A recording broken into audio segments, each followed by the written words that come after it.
Phil Bennett, Mondays in our 5 o'clock hour. Always great to see our coach, Phil Bennett, with us on 365 Sports in that beautiful, amazing backyard. The weather hasn't gotten on you today at all? Well, if you notice, I'm undercover here. Yeah, you are. I'm in my outdoor kitchen instead of off my patio, so I had to cover up. Yeah, you've already told us about that outdoor kitchen, and that's a flex move too, by the way. I'll just get in my outdoor kitchen and cover up, and then of course cook. All right, so you were impressed with what Baylor did with Spavital in the run game. Did it remind you of anything you guys used to do back when you'd spread everybody out and then you'd hammer their gut? Absolutely. You count the numbers, you look at the angles. Early in the game, I went to the game with a big Baylor booster, Jim Wolf, that is the CEO of Adams Corporation. And we were sitting at the Baylor in the press area or the Baylor club. And I told him, I said, if Avalo stays in this front, I said, it's really going to be interesting to see if Jake will keep running the ball. Because a lot of times you get some offensive coordinators, they'll get out of it if even if it's working. And I thought that decided the game. I told him in the text, I said, I was proud of you. I said, you saw your numbers were good. Your back was hot.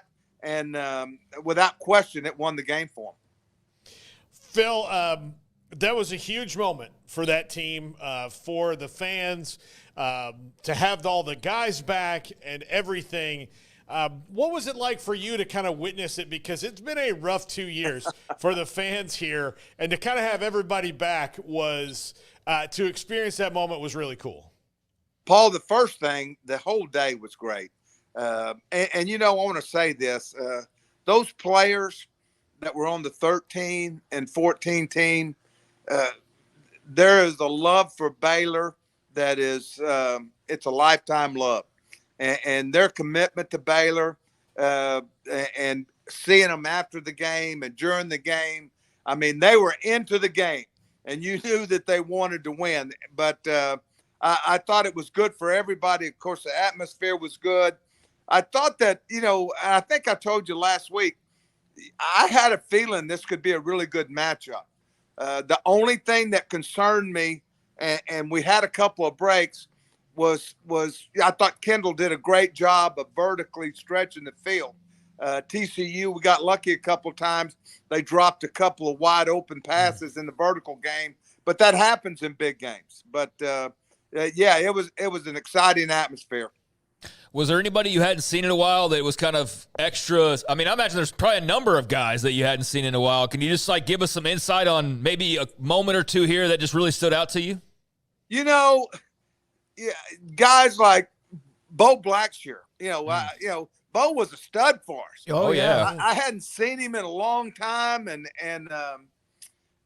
just Trevor Valdez. I mean, guys that our scout team quarterback. I mean, some of our. It was just every time you turned around, it was man. I'm glad to see you. I'm glad to see you. And it was genuine. Yeah. As Art said this when he left, he said, Bennett, that was good for our soul, wasn't it? And I said, yes, it was. That's awesome. And, you know, you find out you have such we have lifelong relationships with these kids. You know, I have that with my coaches. Most of them have died, but, you know, R.C. Slocum was my position coach. And we talk weekly. I mean, and we have become lifelong friends, and it was just really nice. And, you know, once again, hats off to Sammy Citrano for what he did.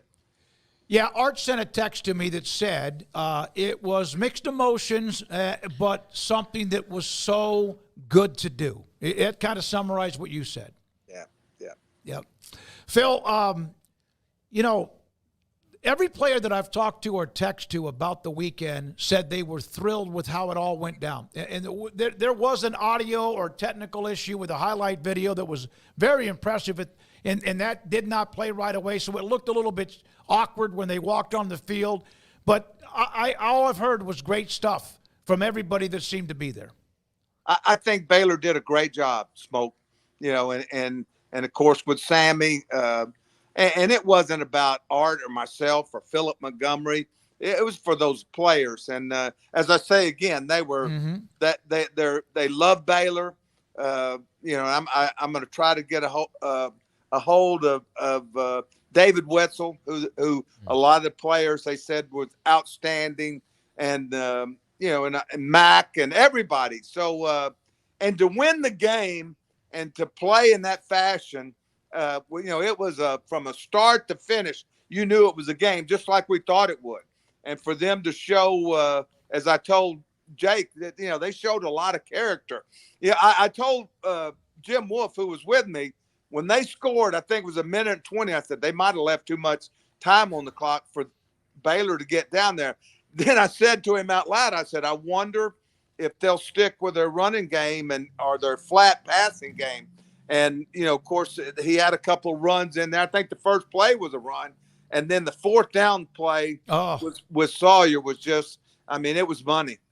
Was that like a big pair by Aranda? 4th and 9 near midfield. If you fail, then TCU's a couple of out patterns away from beating you at the buzzer themselves? I immediately thought of the game 2 years ago. Yep. I thought to myself, I said, but at the same time, discussing it, my wife said there, why is he doing that? I said, because he wants these kids to know he has confidence in them and he wants to win. And to me, they took the message without a doubt. They never even thought about coming off. I think the offensive line and the run, I think those guys knew, you know what, we can handle this. And if you remember, I'm telling you something that brought back great memories. The next play, they ran that zone again with Washington. It reminded me of Shock that in the 14 game. The whole line took him almost to the damn goal line. He said, Coach, that he almost had to tell him put me down. Time's gonna run out. Yeah, because there's exactly. I said this might have been too good a play. Yeah. I'm going to send you a video that a former Baylor alum sent to us. It is eerie how similar the two runs you're talking about with Bryson and then with Shock, and the field goals and the time and everything else, the way it went down. Only difference between the field goals was the foot of the kicker. Yeah, lefty and righty. Yeah. Right. Same spot. I do have to ask you, though, Phil, I don't know if you saw this, but Chris Callahan ran out for a promotion to help a girl kick a field goal. It's a good thing that he missed it. Oh, he shanked it bad. Hey, I did not see it, but some of the players did. Of course, every kicker there, Jonesy and before him, Aaron, they was like, Coach, you were always my motivator, because I knew if I came off and shanked a kickoff or missed an extra point or field goal, you were right there to get into my ass. And I started laughing. I started laughing. I said, well, you're about the fifth person that told me that. I said, I must have done something right, because I had a group of them that wanted to see me.